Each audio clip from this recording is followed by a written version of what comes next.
Bismillahirrahmanirrahim. Assalamualaikum warahmatullahi wabarakatuh. Waalaikumsalam warahmatullahi wabarakatuh. Ketemu lagi dengan saya di mata kuliah pengantar perikanan, pengantar ilmu kelautan dan perikanan. Mata kuliah ini memang sengaja diberikan untuk mahasiswa baru semester 1 mengantarkan kepada mata kuliah yang lainnya. Hari ini kita akan bicara berkenaan dengan fenomena equinox, ya, atau sebenarnya yang kita ingin bicarakan adalah fenomena pergerakan semu matahari. Ya, jadi pergerakan semu matahari itu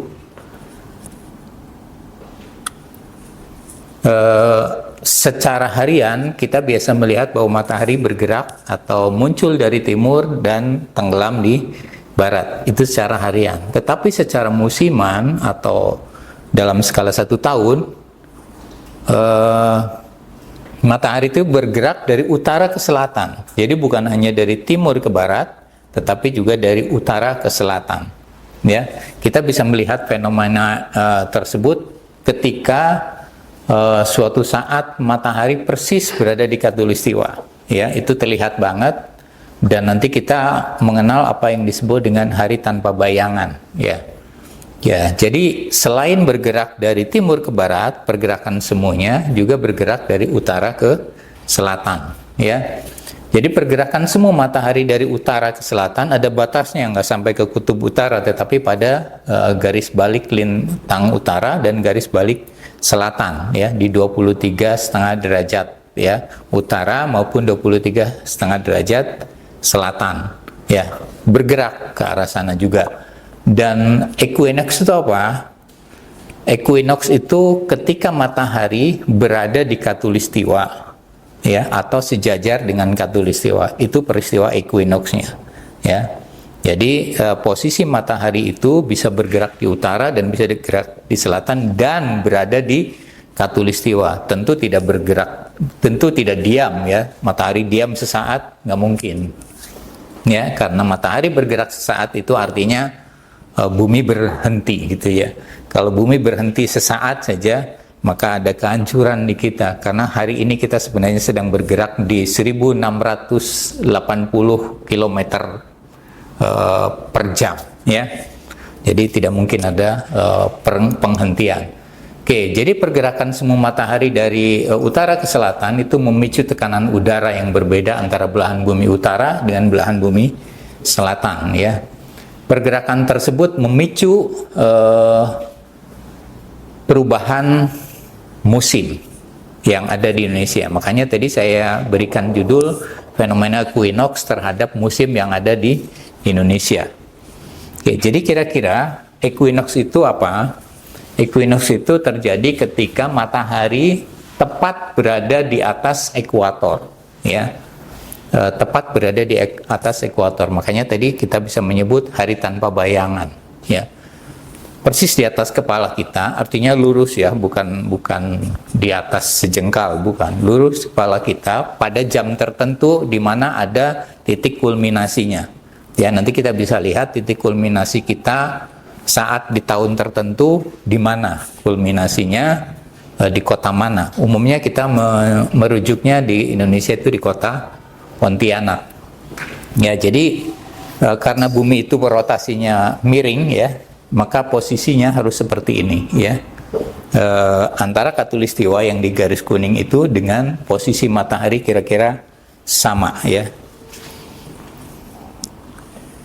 Jadi kalau dilihat dari samping kira-kira seperti inilah, ya. Kalau ini ekuator, maka matahari ini sejajar sama ekuator. Tapi ini kita miringkan, ya, karena pada aslinya dia sebenarnya miring, ya. Jadi ini kita coba buatkan horizonnya. Begini posisi equinox. Oke, secara umum seperti ini garis besarnya pergerakan matahari utara selatan. Jadi sekarang posisi kita di bulan Desember. Jadi bumi berada di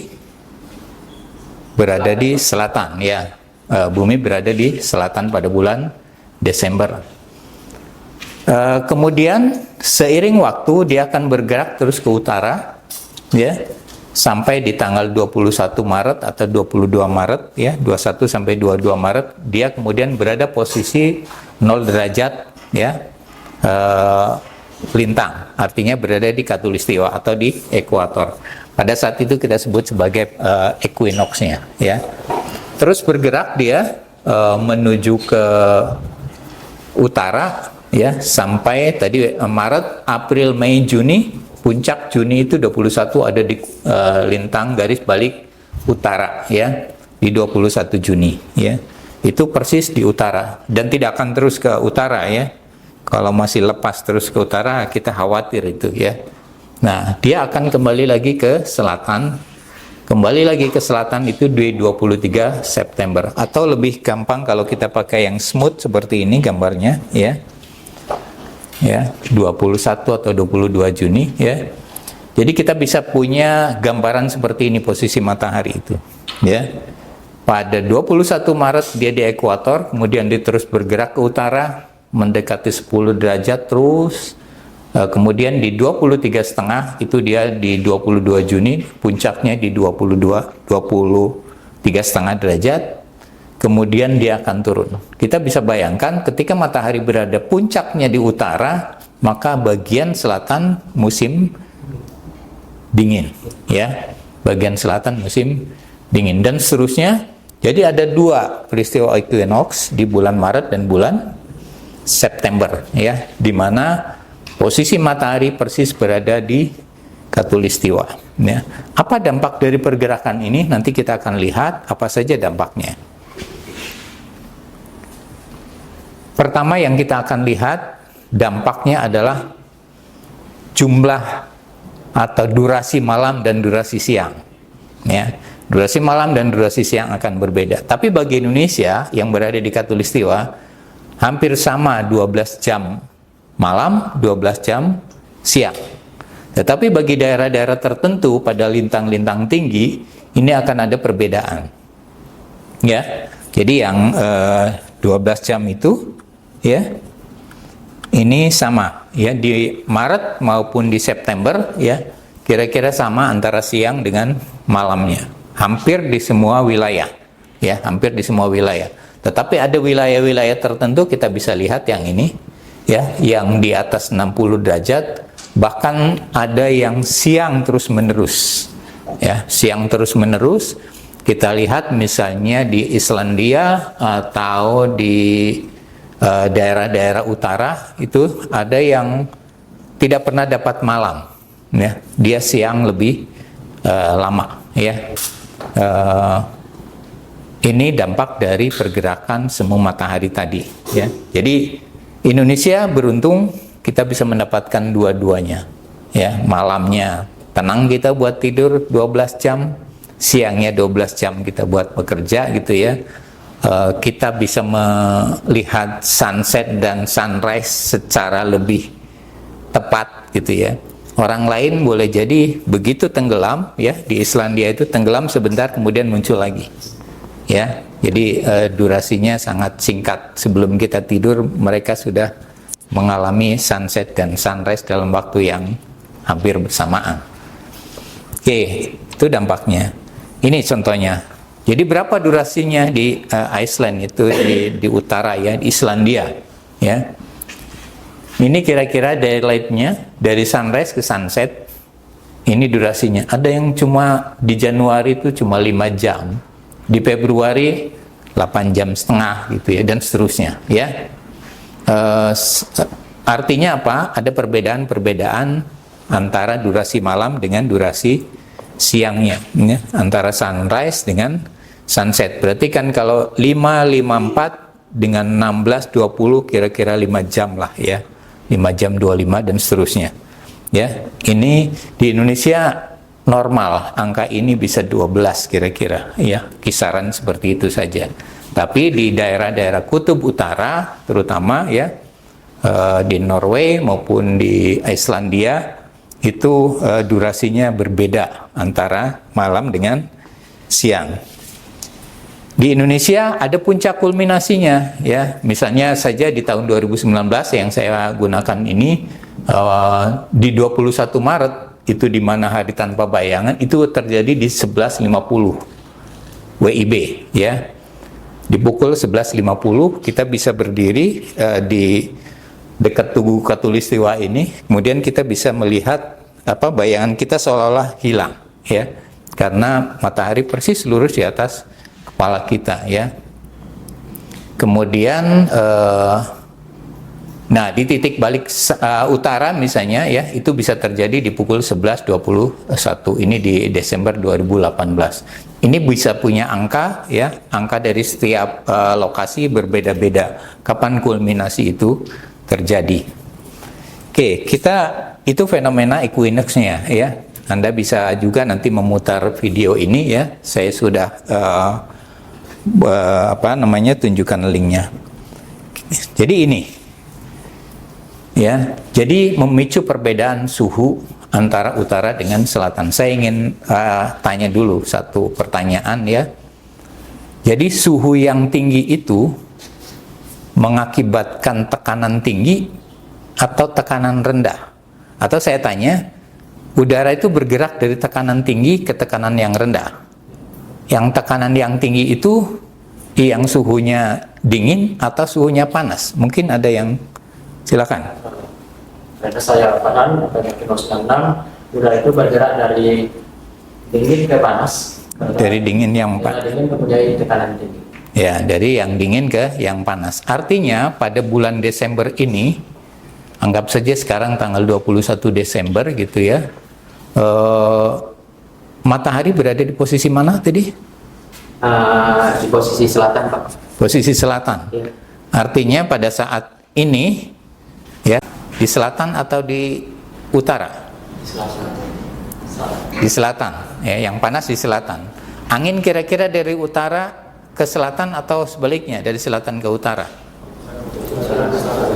Ya, dari tekanan tinggi ke tekanan yang rendah, dari dingin ke panas. Oke ya.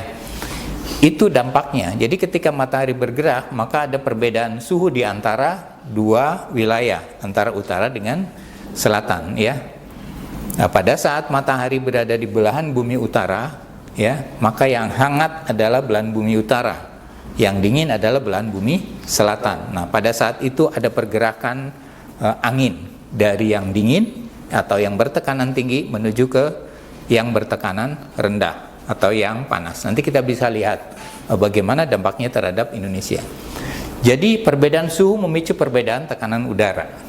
Ya, kalau tekanan udara itu berbeda, artinya ada pergerakan massa angin, pergerakan udara. Pergerakan udara. Angin adalah udara yang bergerak dari tekanan tinggi ke tekanan rendah, menggerakkan angin. Salah satu penyebab pergerakan arus adalah angin, ya. Nah, kita sebagai orang kelautan, kita akan banyak belajar tentang arus. Arus itu muncul salah satunya adalah karena ada pergerakan angin, ya. Dan ini yang memicu banyak musim di Indonesia, ya, terutama kalau di kelautan kita, ya.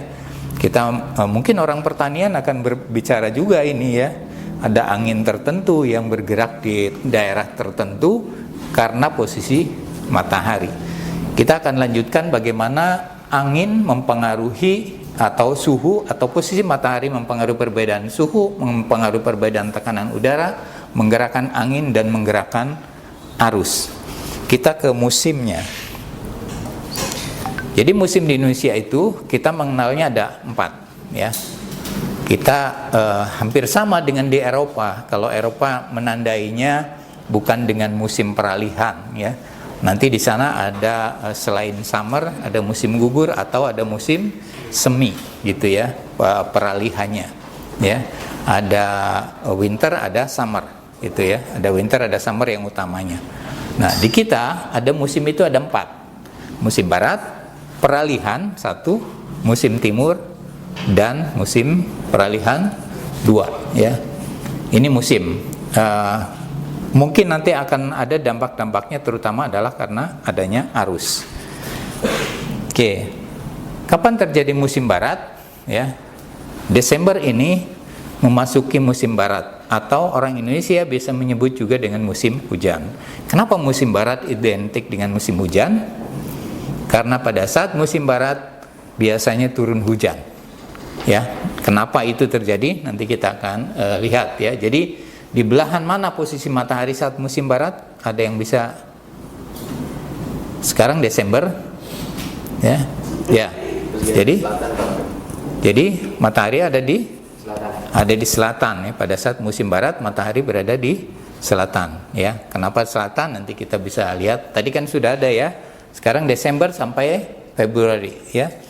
DJF. Saya biasa menyingkatnya seperti itu. Desember, Januari, Februari itu musim hujan. Matahari berada di selatan ya. Tadi sesuai grafiknya. Jadi angin barat atau angin muson barat bergerak dari barat ke timur, dari Asia ke Australia.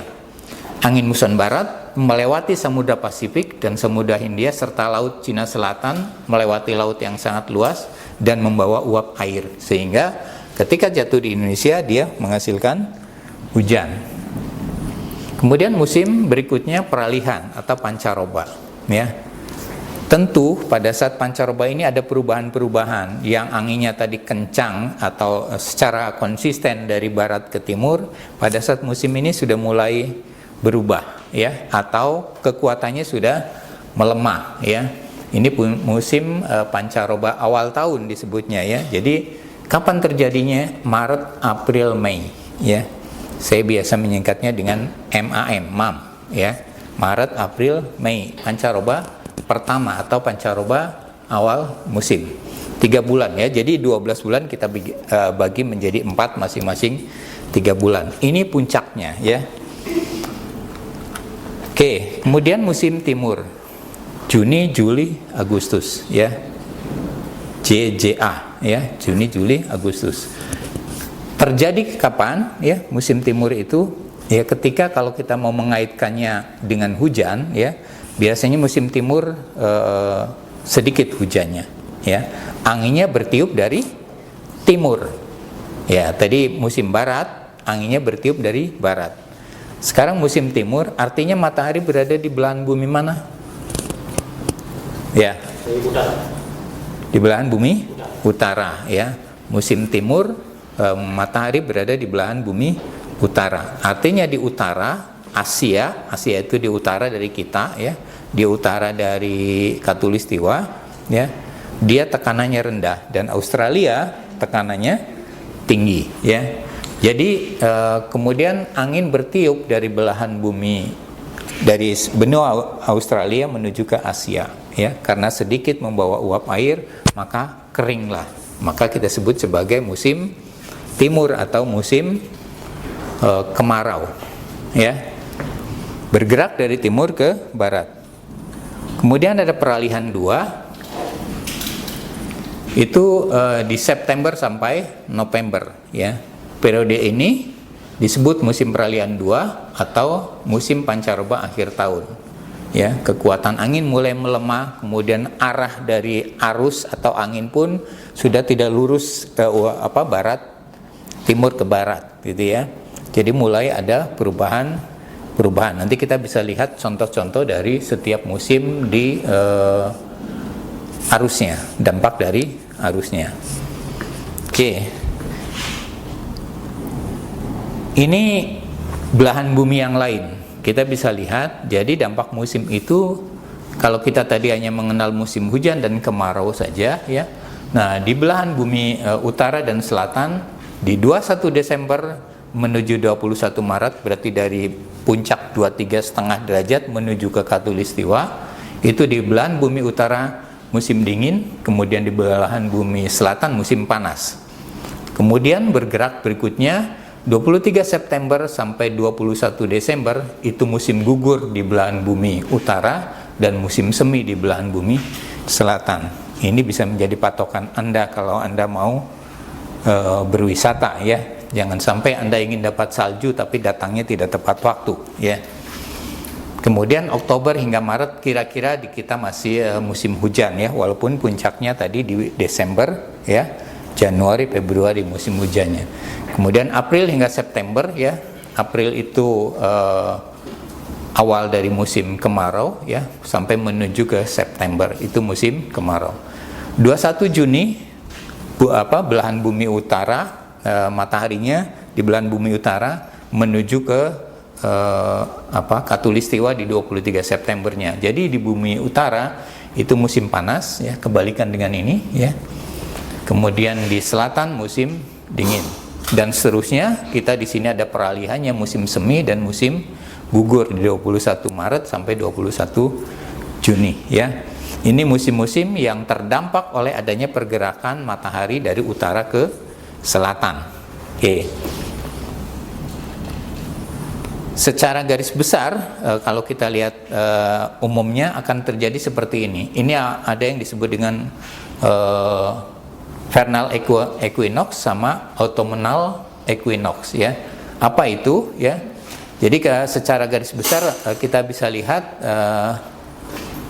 solstice-nya, ya, puncaknya, ya, atau kulminasinya, ya. Ini posisi matahari begini, posisi bumi pergerakannya seperti ini, ya.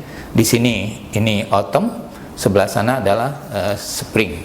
Apa bedanya? Kita coba lihat definisinya, ya. Jadi di belahan bumi utara, ya, vernal equinox tadi, ya, itu dapat menyebabkan awal dari spring, ya. Kemudian di belahan bumi atau autumnal equinox itu mengindikasikan awal dari musim gugur, ya, fall in pada bulan September. Ya, jadi tadi polanya seperti itu, ya. Itu kapan terjadi fall in, kapan terjadi spring, ya. Oke. Nah, dampak terakhir adalah arus. Walaupun nanti kita bisa punya dampak lain selain arus, ada migrasi ikan. Sesudah arus ada lagi dampaknya, ya. Migrasi ikan terjadi pada perubahan arus, ya. Migrasi ikan atau mungkin migrasi biota-biota laut yang lain akan bergantung pada pergerakan arus. Arus bergerak mengalir, arus adalah gerakan mengalir massa air, ya, yang disebabkan oleh salah satunya adalah tiupan angin. Ada perbedaan densitas atau pergerakan gelombang panjang, ya. Perbedaan arah tiupan angin dapat mempengaruhi arah pergerakan arus permukaan, terutama permukaan, ya.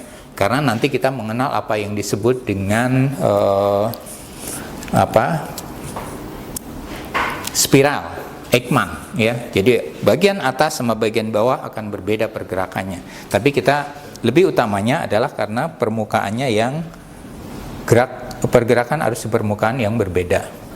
Jadi pada saat terjadi angin muson barat, tadi angin bertiup dari barat, ya, menuju ke timur, arus juga bergerak dari arah benua Asia menuju ke benua Australia, ya. Biasanya tiupan angin itu menggerakkan massa air atau menggerakkan arus, ya. Jadi secara umum pada saat muson barat atau angin barat tadi, arus itu juga bergerak dari barat menuju ke timur, ya. Ini akan banyak dampaknya nanti pada pergerakan biota-biota, ya, yang mungkin dia ada yang reotaksis, ya, ada yang melawan arus, ya, atau suhunya akan berbeda antara yang di barat sama yang di timur. Oke, jadi pada monsun barat posisi matahari berada di Australia, ya. Australia hangat, Asia dingin, maka dia bergerak dari Asia menuju ke Australia, ya. Nah, akibatnya ada tekanan fluida yang berbeda. Angin bertiup, ya, dari belahan bumi utara ke belahan bumi selatan, ya, dari Asia menuju ke Australia. Jadi kemudian pada saat angin muson timur, ya, angin bertiup dari timur, angin bertiup menuju barat, ya, sehingga arus juga bergerak dari arah Australia menuju ke benua Asia, ya. Nanti kita bisa lihat dampak-dampak dari pergerakan massa air ini dari Asia ke Australia maupun sebaliknya dari Australia ke benua Asia. Kita bisa lihat dampak-dampak biologis, ya, dampak-dampak ekologis, bagaimana biota bergerak dari utara ke selatan atau dari barat ke timur dan sebaliknya. Oke, ini mungkin ada beberapa contoh saja. Oh iya, peralihannya, ya. Untuk peralihannya kita bisa lihat sama dengan tadi pada saat angin, ya. Artinya pada saat musim peralihan ini dari muson barat ke muson timur maupun muson timur ke muson barat, pergerakan arus tidak teratur, cenderung terbagi menjadi dua arah, ada yang ke kiri, ke kanan, atau ke barat, ke timur ya. Kecepatan arusnya juga mulai melemah ya. Jadi pada saat musim peralihan ini, peralihan dari barat ke timur maupun dari timur ke barat, maka pola arusnya juga tidak lurus barat ke timur atau timur ke barat, tetapi ada arus-arus yang melenceng dari arah timur ke barat.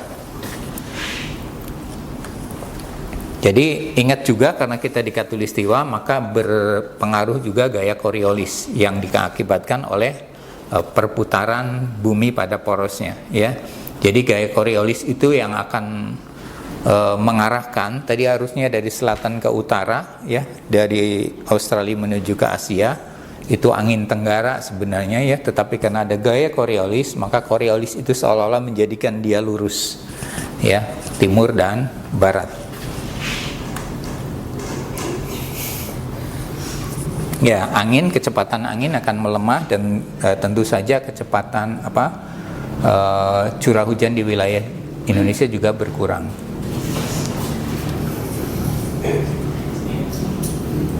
Ya, ini dampak dari angin tadi ke arus, dan tentu saja pada musim hujan ya, atau curah hujan di Indonesia pada saat musim timur kecil, sedangkan musim barat menjadi besar. Ini hanya beberapa contoh saja pola arus yang sudah digambarkan oleh Witke sudah lama sekali ya. Ini contoh di musim timur ya. Kita bisa lihat pergerakan arusnya kira-kira semuanya mengarah ke barat ya. Sebelah sini mengarah ke barat, di utara Pulau Jawa maupun di selatan Pulau Jawa kecenderungan arusnya adalah mengarah ke barat pada saat musim timur, pada saat angin bergerak dari timur ke barat ya. Satu lagi, ini yang terakhir ya, pada bulan Desember ini mewakili musim barat, kita bisa lihat pergerakan dari arusnya dari barat rata-rata menuju ke timur ya. Ini pola arus ya. Jadi posisi matahari tadi sangat berpengaruh nantinya kepada arus-arus yang ada di Indonesia. Tentu akan sangat berpengaruh kepada beberapa hal ya, tadi migrasi ikan, bahkan kalau di Indonesia migrasi orang pun ada hubungannya ya. Musim hujan orang mungkin tidak mau keluar rumah gitu ya, tidak mau bepergian dan sebagainya gitu ya. Ini akan menjadi perhitungan, mungkin kalau ada event tertentu akan diperhitungkan. Itu saja yang bisa saya sampaikan pada pertemuan kali ini. Mudah-mudahan nanti bisa menambah wawasan kita berkenaan dengan musim di Indonesia ya. Jadi harus bisa menjelaskan mengapa ada angin barat, angin timur, kenapa ada arus dari barat ke timur dan sebagainya, yang diakibatkan salah satunya adalah oleh adanya posisi matahari ya, atau ada peristiwa equinox. Itu saja yang bisa saya sampaikan pada kesempatan hari ini, mudah-mudahan mencerahkan. Terima kasih. Assalamualaikum warahmatullahi wabarakatuh.